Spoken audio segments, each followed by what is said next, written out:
Halo, salam kawan pustaka. Kembali lagi di kanal YouTube Irsan Liblog. Kali ini saya kembali akan mengulas buku Yuval Noah Harari berjudul Lesson 21, 21 Adab untuk Abad ke-21. Ya, sekedar informasi bahwa pada video sebelumnya saya juga membahas buku Harari yang lain berjudul Homo Deus. Jadi bagi yang ingin menyaksikan setelah ini, silakan dan jangan lupa like dan subscribe. Sebelum mulai bahasan, saya menyampaikan selamat Idul Fitri, minal aidin wal faizin. Semoga kondisi kita dan negara kita tetap semangat selalu melawan COVID-19.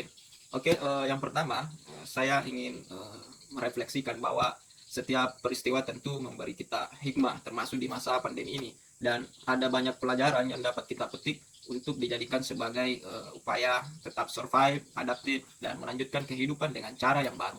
Dan berbicara soal tatanan baru, nah tentu kita sudah tahu bersama bahwa teknologi informasi dan komunikasi adalah peluang sekaligus tantangan. Bahkan di masa pandemi ini, TIK adalah media yang paling banyak digunakan oleh masyarakat, dan bahkan eh, ini menjadi salah satu alternatif yang digunakan untuk tetap menjaga jarak, social distancing, berdiam di rumah, dan ya menjadi arus utama dalam berbagai komunikasi saat ini. Dan rasa-rasanya bukan tidak mungkin dunia akan diminiaturisasi oleh teknologi, khususnya teknologi informasi dan komunikasi.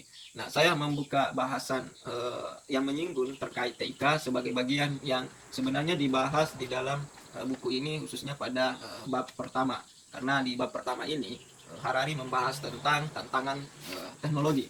Jadi di sini kita lihat bersama bahwa Harari mengantar kita pada pembahasan tentang narasi-narasi yang pernah ada di dunia. Dan seperti buku Homo Deus, saya sangat tertarik karena memberi wawasan yang baru dan juga relevan dengan apa yang terjadi saat ini, misalnya pandemi. Maka buku ini pun juga sangat memberi apa semacam pengantar untuk memahami bahwa banyak hal yang sebetulnya saat ini terjadi, seperti teknologi, isu global, dan kehidupan kelak, itu dirangkum dengan baik oleh Harari dalam buku ini.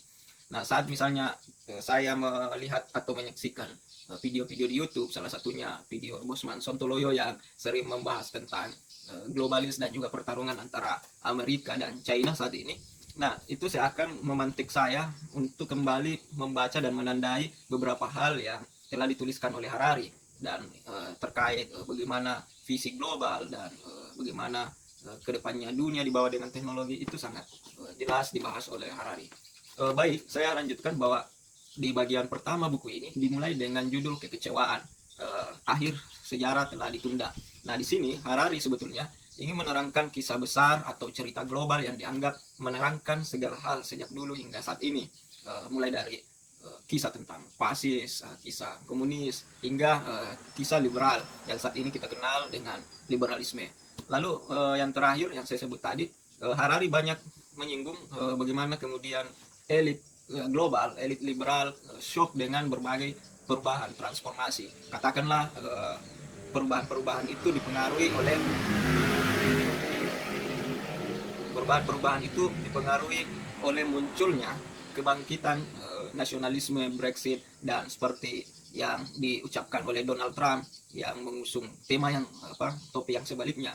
Nah, hal itu kemudian dikhawatirkan juga karena yang paling cepat mempengaruhi tatanan saat ini adalah revolusi kembar. Revolusi ini adalah import teknologi dan juga bioteknologi. Kekhawatiran itu bukan karena berdampak pada ekonomi dan masyarakat saja, tapi juga tubuh dan pikiran kita. Bayangkan jika Anda menyaksikan tayangan televisi dan YouTube tentang kekuatan teknologi, misalnya di TED Talk, dan banyak sekali ungkapan yang oleh Harari sebut sebagai misterius. Jadi seakan abad ke-20 ini kisah-kisah liberal itu adalah kisah orang biasa, dan kita tahu bahwa situasi saat ini atau seperti zaman pada umumnya akan menemui titik krisisnya, dan disinilah titik krisis kisah liberal. Jadi visi liberal yang telah membangun komunitas global yang bebas, terutama negara-negara yang mengusung demokrasi, kemudian pada akhirnya kembali dipertanyakan.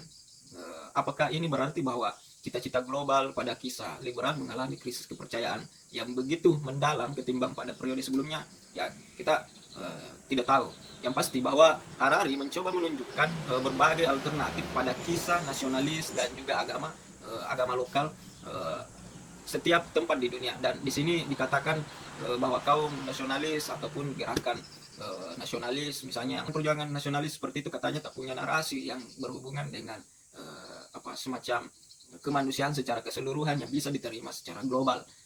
Dan yang pasti bahwa dalam banyak kekurangan dari paket liberal, dikatakan liberalisme memberikan kontribusi yang lebih baik ketimbang kisah-kisah sebelumnya.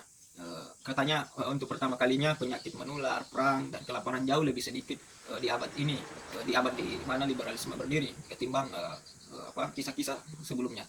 Tapi sekali lagi, dan ini menurut saya mungkin pandemi ini adalah pertanyaan kritis terhadap kisah liberal yang selama ini mengusung isu globalisasi, di mana mobilitas dunia kini dianggap tidak normal karena pergerakan manusia antar negara kini semakin tertutup.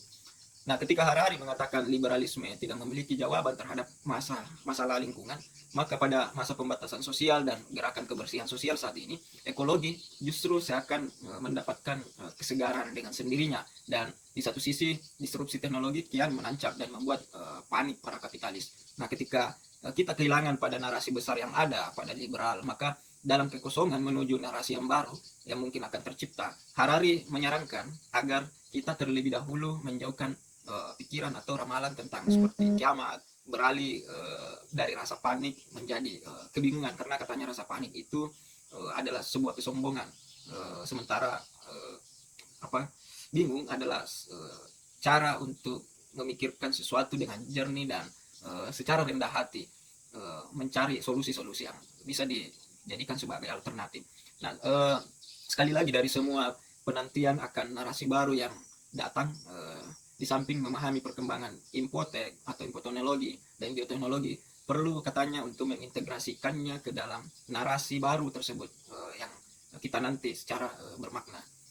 Ya, jujur saat membaca pelajaran atau adab di bagian pertama ini, saya tidak bersabar untuk melanjutkan bab berikutnya, karena pembahasan tentang tantangan teknologi ini membuka kita untuk melihat pengaruh dari teknologi dan narasi berikutnya, di mana kita tahu bahwa bab berikutnya ini teknologi akan menggeser yang namanya pekerjaan, kemudian teknologi juga mempengaruhi kebebasan. Jadi manusia bebas tetapi kini terpantau oleh yang namanya big data, dan kesetaraan katanya berada pada data atau manusia yang sama-sama memiliki masa depan dengan sebuah data atau internet.